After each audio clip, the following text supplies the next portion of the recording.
வணக்கம்.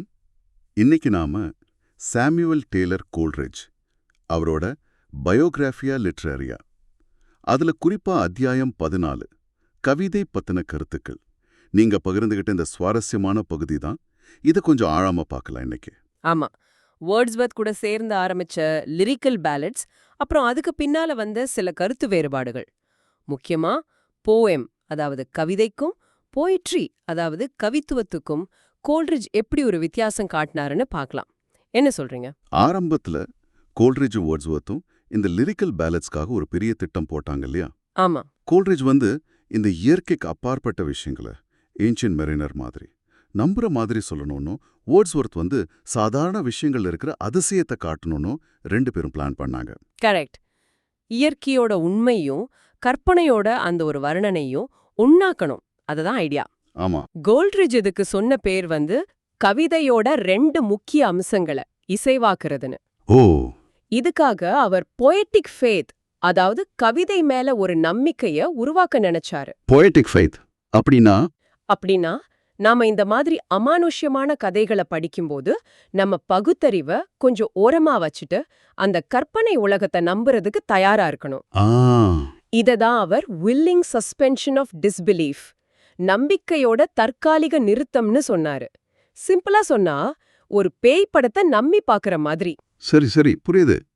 அப்போ வேர்ட்ஸ்வர்த்தோட நோக்கம் நம்ம டெய்லி பாக்குற விஷயங்கள் மேல ஒரு மாதிரி பழக்கத்தினால ஒரு திரை விழுந்திருக்கும் இல்லையா?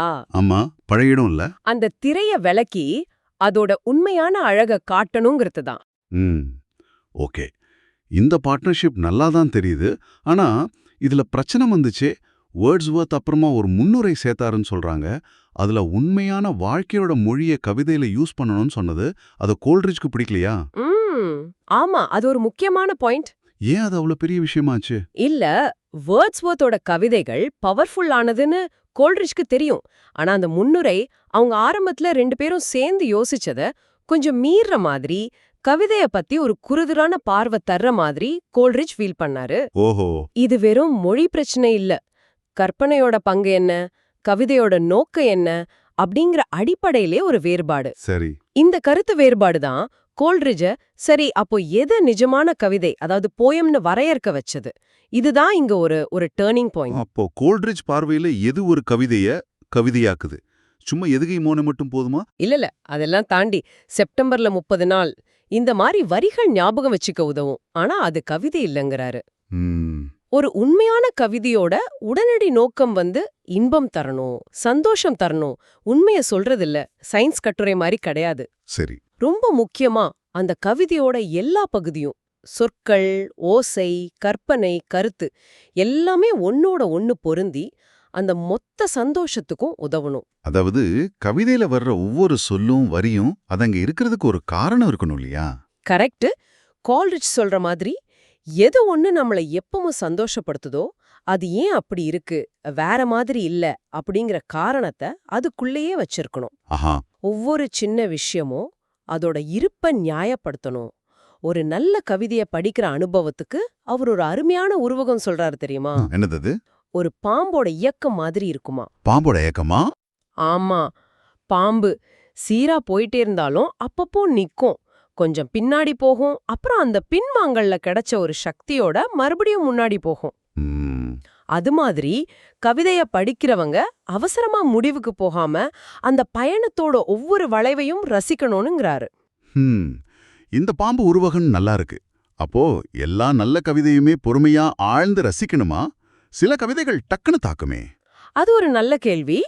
ஒருவேளை கோல்ட்ரிட்ஜ் இங்க சொல்றது அந்த வடிவத்தோட ஒருமைப்பாடு, அந்த வாசிப்பு அனுபவம் முழுசா இருக்கணுங்கிறது தானோ. டக்குன்னு தாக்குற கவிதையில கூட எல்லா பகுதியும் சேர்ந்துதானே அந்த தாக்கத்தை உண்டாக்குது. ஆமா, சரிதான். இது கூடவே அவர் இன்னொரு முக்கியமான வேறுபாட்டையும் சொல்றாரு.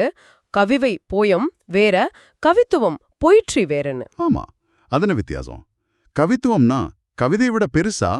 மிக சரியா சொன்னீங்க. கோல்ட்ரிட்ஜ குறித்த வரைக்கும் கவித்துவம்ங்கிறது ஒரு பரந்த ஒரு உயர்ந்த குணம்.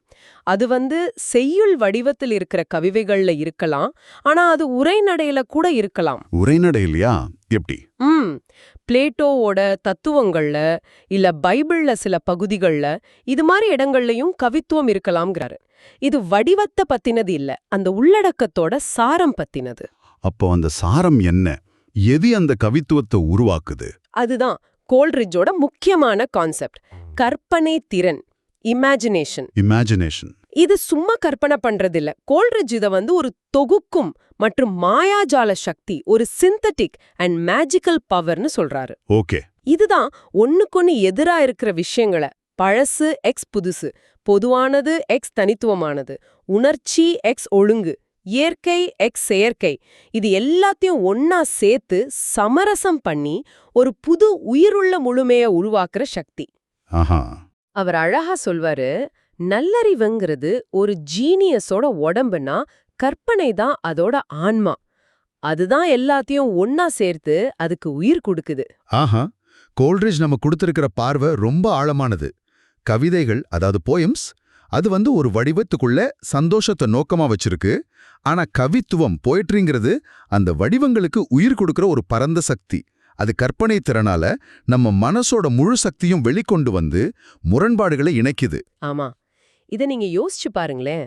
கவிதையில கற்பனைக்கு இவ்ளோ பெரிய முரண்பாடுகளை இணைக்கிற சக்தி இருக்குன்னா, இதே மாதிரி எதிர்மாறுகளை சமநிலைப்படுத்துற இந்த வழிய நாம உலகத்துல இருக்கிற சிக்கலான பிரச்சனைகளை புரிஞ்சுக்கிறதுக்கோ இல்ல நம்ம வாழ்க்கையில வர கருத்து வேறுபாடுகளை சரி செய்யறதுக்கோ கூட பயன்படுத்த முடியுமா? இது நீங்க தொடர்ந்து யோசிக்க வேண்டிய ஒரு விஷயம்.